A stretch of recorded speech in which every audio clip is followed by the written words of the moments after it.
समझिए आप लोग, इफेक्टिव एटॉमिक नंबर,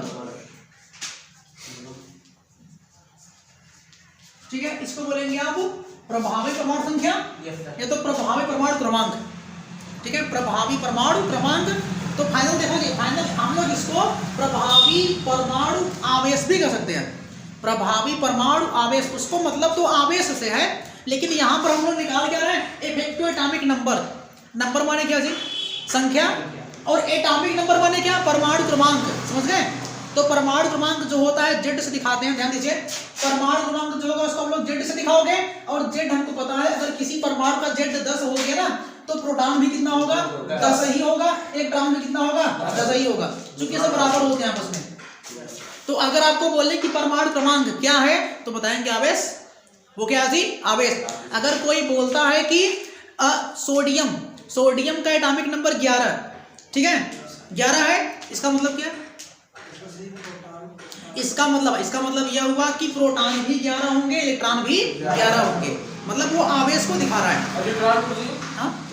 न्यूट्रॉन घट बढ़ सकता है, बराबर नहीं होता, घट बढ़ सकता है, हो सकता है कि 12 हो जाए, 13 हो जाए, समझ गए। जैसे इसमें तो 12 होता है सोडियम में।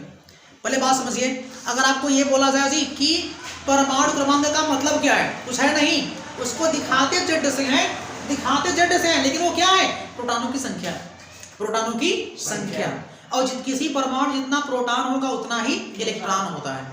तो प्रोटॉनों की संख्या को ही बोलेंगे परमाणु क्रमांक। जैसे बोले सोडियम 11, मैग्नीशियम 12, एल्युमिनियम 13, यार उसका नाम केवल परमाणु क्रमांक एक संख्या रखा गया, संख्या के लिए क्या उसको नाम क्या देंगे, तो केवल नाम रखा गया, कुछ है नहीं, वो क्या, प्रोटॉन की संख्या है। तो हमको वही पढ़ना है, इफेक्टिव एटॉमिक नंबर, प्रभावी परमाणु संख्या, मतलब कितना आवेश है, कितना आवेश प्रभावी है पूरे कॉम्प्लेक्स पर, समझ गए। सुनो, पहली बात तो निकलता किसका है, ये है क्या, देख लीजिए, एकदम नॉर्मल समझेंगे कि ये होता क्या है, ध्यान दीजिएगा। सुनो, इफेक्टिव एटॉमिक नंबर, हम लोग बात करेंगे किसी भी परमाणु के अस्थायित्व की, पहला पॉइंट, किसी परमाणु के अस्थायित्व की। हमको पढ़ना है क्या जी, कॉम्प्लेक्स कंपाउंड, संक्रमण धातु ही केवल सीएम में बना सकते हैं। सेंट्रल मेटल एटम जो होगा वो कौन बनाएगा, डी ब्लॉक का एलिमेंट। अब बात समझिए, डी ब्लॉक, हमको ये बताओ, डी ब्लॉक का जो पहला श्रेणी है 3D सीरीज ना जी, 3D सीरीज में कहां से कहां तक, स्कैंडियम से जिंक तक, स्कैंडियम से लेकर के जिंक तक जो भी एटम्स हैं, जो एलिमेंट हैं, सब लोग कॉम्प्लेक्स कंपाउंड का सीएम में बनाएंगे। फाइनल हो गया।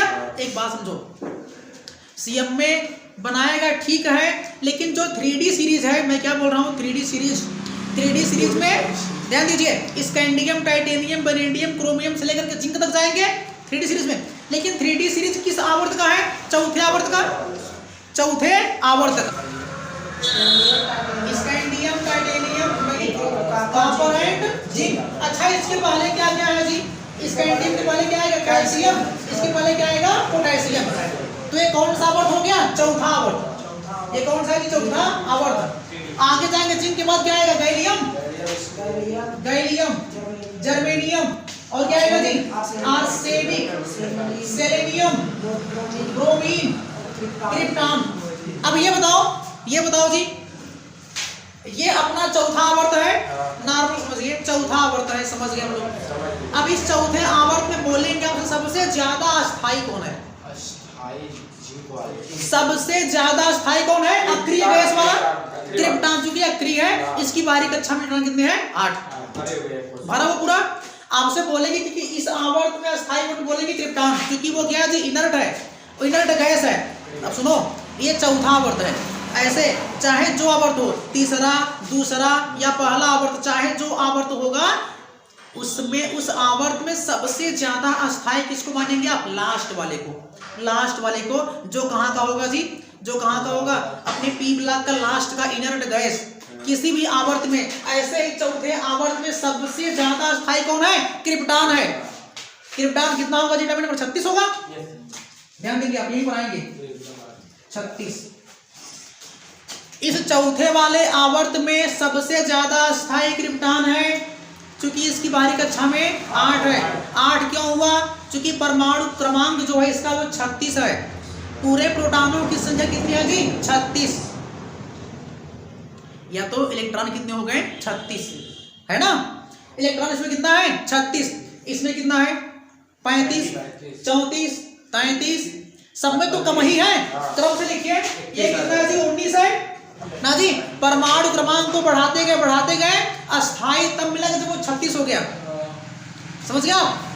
तो करना क्या है, इसका मतलब यह हुआ कि इसको छोड़ करके कोई भी अस्थाई नहीं है। ये अस्थाई तब होंगे जब इनका परमाणु क्रमांक बढ़ करके 36 पहुंच जाएगा। बस इतना सा लॉजिक है। इसमें के अस्थाई तभी होंगे जब इनका परमाणु क्रमांक बढ़कर कहां पहुंच जाएगा 36 के पास। हमको वही करना है, एटॉमिक नंबर पहुंचाएंगे कहां पर जी, आप 36 पर पहुंचाएंगे, समझ गया। सुनो कैसे मैं क्या बोल रहा हूं, अपने पास ये भाई है, ये कितना है 26 है, ध्यान दीजिएगा, ये कितना है 26। अपने पास ये भाई कितना है एटॉमिक नंबर 26, इसको निकाल दे बाहर। ये भाई का एटॉमिक नंबर 26 है, ये 36 तब बनेगा जब इसको 10 इलेक्ट्रॉन दे दिया जाए। कितना दे दें 10 इलेक्ट्रॉन। सुनो अब हमको 10 इलेक्ट्रॉन कहां से मिलेगा, 5 लोन पेयर से, 5 लोन पेयर से, आया कि नहीं, बात सुनिए जी। अगर इस 26 में 10 को जोड़ देंगे कितना बन जाएगा 36 हो जाएगा, समझ रहे कितना हो जाएगा 36, याद यही को सीखना है। अगर आप इस 26 में 10 जोड़ देंगे तो ये हो जाएगा 36 ना जी। और इसका मतलब क्या, 5 लोन पेयर, चूंकि एक लोन पेयर में इलेक्ट्रॉन 2 होते हैं तो 5 दूनी 10। अगर एफआई के एक परमाणु को लिगेंड्स 5 आ जाए, 5 और सब जुड़ जाए, 2 दे दे, कितना हो जाएगा 10, वो क्या हो गया इलेक्ट्रॉन बन गया, आ गया ना। हमको यही सीखना है, हमको यही सीखना है जी कि अपना जो एफआई है वो एफआई जो है 26 है, वो 36 कैसे पहुंचेगा। एफआई जो 26 था वो 36 कैसे पहुंचेगा, 10 इलेक्ट्रॉन को लेकर के कौन देगा, लिगेंड्स ना जी, कौन देगा, लिगेंड्स देंगे लोन पेयर के फॉर्म में। अगर इस एफआई को 5 को लिगेंड मिल जाए ना जी, जो कि सिंगल लोन पेयर दे, तो 5 दे देगा, 5 दूनी 10 हो जाएंगे, कहां पहुंच जाएगा इलेक्ट्रॉन के पास, तो क्या हो गया अस्थाई हो गया, आ गया ना। ऐसे निकालते हैं इसको, समझ गया आप इसको। और अगर बोले कि एफआई डबल प्लस है, एफआई डबल प्लस अभी कितना है जी 24 हो गया, 24 है। अगर इस 24 को पहुंचना है 36 के पास तो इसको लेना पड़ेगा 12 इलेक्ट्रॉन, मतलब 6 लोन पेयर, 6 लोन पेयर, बस हो गया। तो किसी भी, सुनो जी, इस यम्मे में सुनिए, सेंट्रल मेटल एटम कौन बनाएंगे, डी ब्लॉक एलिमेंट, कहां से कहां तक, स्कैंडियम से लेकर के जिंक तक ना जी। इतने एलिमेंट सभी सीएम में बना सकते हैं, बस समझे आप, इतने एलिमेंट से सभी लोग सीएम में बना सकते हैं। अब सुनो पॉइंट क्या जी, ये करेंगे क्या, अपने इलेक्ट्रॉन को जी बढ़ा करके कहां पहुंचाएंगे 36 के पास। तो सुनो, इफेक्टिव एटॉमिक नंबर होता क्या है, इफेक्टिव एटॉमिक नंबर होता क्या है, सुन लीजिए आप। किसी भी कॉम्प्लेक्स कंपाउंड में जो सीएमए होगा, उस सीएमए में पूरा, उस सीएमए के पास जितना पूरा इलेक्ट्रॉन होगा उसी संख्या को बोलेंगे आप इफेक्टिव एटॉमिक नंबर। हो गया, कुछ नहीं है। सुनो जी, आपको ये देख करके बोलना है, निकालेंगे नहीं किसी फार्मूले से, फार्मूला है इसका लेकिन निकालेंगे नहीं, वैसे बताएंगे आप कैसे। किसी भी सीएमए के पास जितना पूरा इलेक्ट्रॉन होगा जोड़ करके, सब जितना लिगेंड दिया वो भी, जिस अवस्था में है वो भी, इलेक्ट्रॉनों की टोटल संख्या जो सीएमए में आएगा उसे क्या बोलेंगे आप, इफेक्टिव एटॉमिक नंबर। सबको 36 पहुंचेंगे आप। अब 36 पहुंचे चाहे मत पहुंचे यार, जो 36 पहुंच जाएगा वो अस्थाई है, वरना अस्थाई नहीं, बस इतना सा कंडीशन है। जिसका इफेक्टिव एटॉमिक नंबर 36 पहुंचेगा वो अस्थाई है, और जिसका नहीं वो अस्थाई नहीं, वो कॉम्प्लेक्स अस्थाई नहीं है। चलो चेक करते हैं। किसी फार्मूले का वैसे निकालना सीखेंगे आप, किसी भी कंपाउंड से। देख लीजिए कैसे, सुनो जी, अगर बोला जाए कि K4FeCN6 का निकालो, K4FeCN6 का निकालिए इफेक्टिव एटॉमिक नंबर, इसको बोलेंगे EAN, इसे क्या बोलेंगे EAN, इफेक्टिव एटॉमिक नंबर। कितना आएगा बताओ, सुनो जी कितना आएगा देख लीजिए। अगर आप K4FeCN6 का निकालेंगे, EAN का मान तो कैसे निकालेंगे, करना क्या जी, पहले आपको ये देखना है कि ये एफआई किस अवस्था में है, मतलब ऑक्सीकरण संख्या कितना आएगा इसका, +2, कितना आएगा जी +। अब समझिए, अब ये एफआई किस अवस्था में, +2 की अवस्था में है, ध्यान देना, +2 मतलब कितना हुआ 24, 24 ना जी। इसके पास इलेक्ट्रॉनों की संख्या कितनी है? 24 है। फाइनल हो गया। और ये Cn कितना जी? 6 है। ये 6 लोन पेयर देगा, मतलब 6 दूनी 12 इलेक्ट्रॉन देगा। 24 और 12 कितना हो गया? 36 मिल गया। K4F5Cn6 के लिए इफेक्टिव एटॉमिक नंबर का मान 36 आएगा। कैसे आएगा? कैसे आएगा? 26 है लेकिन डबल प्लस मतलब 24 लिखा और 6 लोन पेयर 6 दूनी 12 कितना हो गया? 36 निकल गया। किसी का भी जी बिना फार्मूला का, बिना फार्मूले से आप डायरेक्ट ही निकाल सकते हो। इसके लिए फार्मूला है लेकिन क्या करना आपको फालतू फार्मूला करके। अब ये अस्थाई है क्योंकि 36 पहुंच गया। तो बता रहा हूं, समझ गए इसको कैसे निकाल रहा हूं जी? कुछ नहीं करना आपको, केवल जो Cm में रहेगा उसके चारों तरफ इलेक्ट्रॉन कितना है, इलेक्ट्रॉनों की संख्या। ये सुनो, अब किसी का भी निकालिए, आप किसी का भी निकालिए। चलो एक कंपाउंड दिया गया आपको COH2O twice NH3 चलो जी, COH2O twice NH3 ध्यान दीजिए, NH3 एंड Cl3। आपको बोलेंगे कि इसका इफेक्टिव एटॉमिक नंबर बताइए। इफेक्टिव एटॉमिक नंबर कैसे निकालोगे? पहले कोबाल्ट की अवस्था में चेक करना है, ऑक्सीकरण संख्या चेक करना है। हाँ अच्छा नहीं है क्या? अब देखिए जी, एक मिनट सुन लीजिए। पहले H2O का चार्ज 0 होता है, अमोनिया में 0 होता है, Cl में -1 होता है। अब 3 1 का 3 -3 हो जाएगा तो कितना आएगा? +3 आएगा। इसका 0 इसका 0 इस पर -1 होता है तो 3 1 का 3 -3 को जाएंगे बराबर की उस साइड क्या हो जाएगा? +3। तो CO +3 की अवस्था चलो आ जाओ तुरंत। कोबाल्ट होता है कितना जी? 27 है किसमें? +3 की अवस्था। बचा कितना इसके पास? 24 बचा। लिख लीजिए आप, इसके पास इलेक्ट्रॉन जिसने कितने? 24 24 बचे और प्लस 2 लोन पेयर ये देगा और 4 ठो ये देगा। 4 2 6 6 दूनी 12 कितना पहुंच गया जी? 36। देखो आगे पूरी तो 36 आए, जरूरी नहीं है 36 आए या ना आए जरूरी नहीं है, लेकिन जिसका आ गया वो अस्थाई है, कम अस्थाई है। समझ गए? कॉम्प्लेक्स पढ़ने का लेकिन वो कम अस्थाई है। समझ गए कैसे निकालें? अब तो निकालेंगे, किसी का भी निकालेंगे। ये बिना फार्मूले का है, बिना फार्मूले का कोई भी कंपाउंड्स रहे। चलो चेक करते हैं एक और चेक करते हैं। CrCO3 NH3 5। देखो जी, CrCO3 NH3 5 ऑक्सीकरण संख्या आपको सीखना पड़ेगा जी। CrCO3 NH3 5। देखो CrCO3 NH3 5 एंड इसके अलावा अपने पास है Cl। ध्यान दीजिएगा क्या जी? Cl। देखें CrCO3 NH3 5 Cl, इसको सीखो। अब यहाँ पे कितना आएगा सुनिए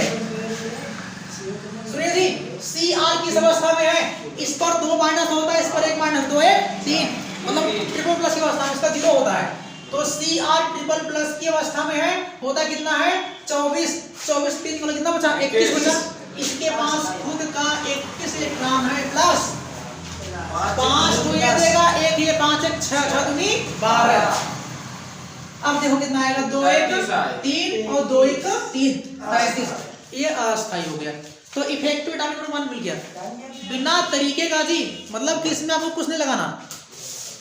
CuNH3 का निकालना है। CuNH3 SO4 इसका निकालना क्या आपको? 2 मान निकालिए। एक Cn संख्या निकाल लीजिए, इसका Cn संख्या निकाल लेंगे और सेकंड आप इसका निकालेंगे इफेक्टिव एटॉमिक नंबर। तो Cn पर कितना आएगा जी? 4 आएगा, क्योंकि 4 लिगेंड्स हैं। जितना लिगेंड्स रहेंगे उसी को बोलते हैं Cn संख्या। जितना लोन पेयर देगा उसी को बोलते हैं। तो लोन में कितना देगा? 4 देगा ना जी। हाँ, अब निकालेंगे अब इफेक्टिव एटॉमिक नंबर बिना सूत्र का निकालेंगे जी।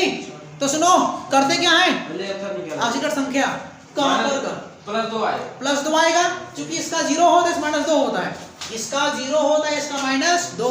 अब -2 से क्या हो जाएगा +2, लिख लेंगे +2।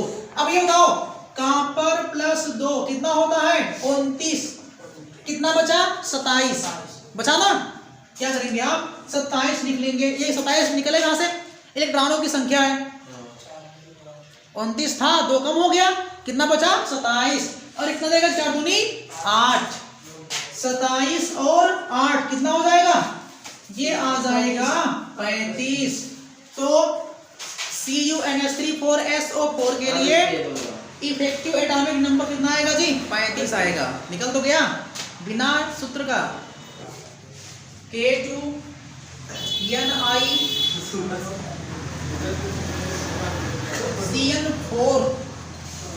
K2NiCN4 कितना आएगा, CN कितना आएगा, CN का मान 4 आ जाएगा, क्योंकि 4 लिगेंड्स हैं।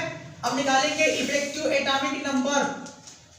सुनो जी, Ni किस अवस्था में है, इसका 4 × 4 -4 +2 -2 बचेगा +2 आएगा। मैं कैसे कर रहा हूँ यार, Ni डबल प्लस 28 होता है, कैसे किया +2। सुनो इसका -1 4 × 4 हो जाएगा, 4 माइनस इसका 1 होता है, 2 × 1 = 2, 4 - 2 प्लस कटेगा तो -2 बचेगा, और -2 जाएगा बराबर के एक उस साइड तो +2 हो जाएगा, समझ गए। अब 28 मतलब कितना बचा जी 26 बचा, 26 ये हो गया, और 4 दूनी 8। अब बताओ कितना आ गया 26 और 8। अरे यार ये तो 4 था, लोन पेयर इलेक्ट्रॉन कितने हो जाएंगे 8 इलेक्ट्रॉन 8 हो जाएगा। सीएन तो एक लोन पेयर, हाँ एक हो, लेकिन 4 संख्या में है। अरे यार एक CN एक लोन पेयर देगा तो 4 देंगे, तो 4 दूनी 8 जोड़ देंगे कितना आएगा जी, हाँ 34 आएगा।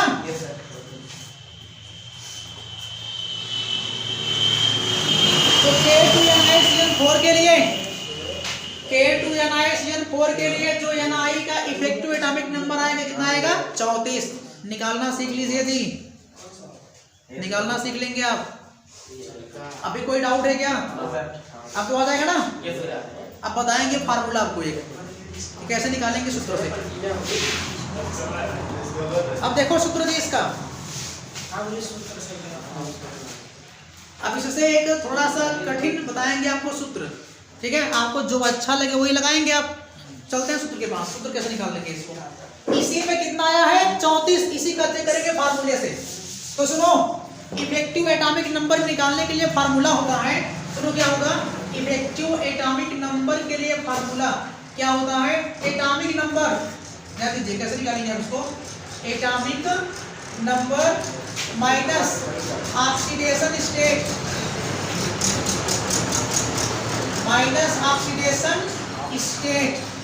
Plus 2 × coordination number. ध्यान दीजिए कैसे निकालते हैं जी, देखो फार्मूला देखिए, फार्मूला देखिए, atomic number minus oxidation state plus 2 × coordination number, इतना रख देंगे आ जाएगा मान। सुनो कैसे, एटॉमिक नंबर या ना कुछ नहीं करना आपको, कितना होगा जी 28 होगा, रखा जाए 28। ऑक्सीकरण संख्या कितना आएगा +2 आएगा, तो लिख लेंगे आप 2। एटॉमिक नंबर 28 है, ऑक्सीकरण संख्या कितना आएगा 2 कर लिए, और फिर प्लस 2 × कितना आएगा जी कौन सा नंबर 4 आएगा, 4 ये घटा देंगे तो 26 हो जाएगा, और 4 दूनी 8 कितना हो गया जी 34। देखो ये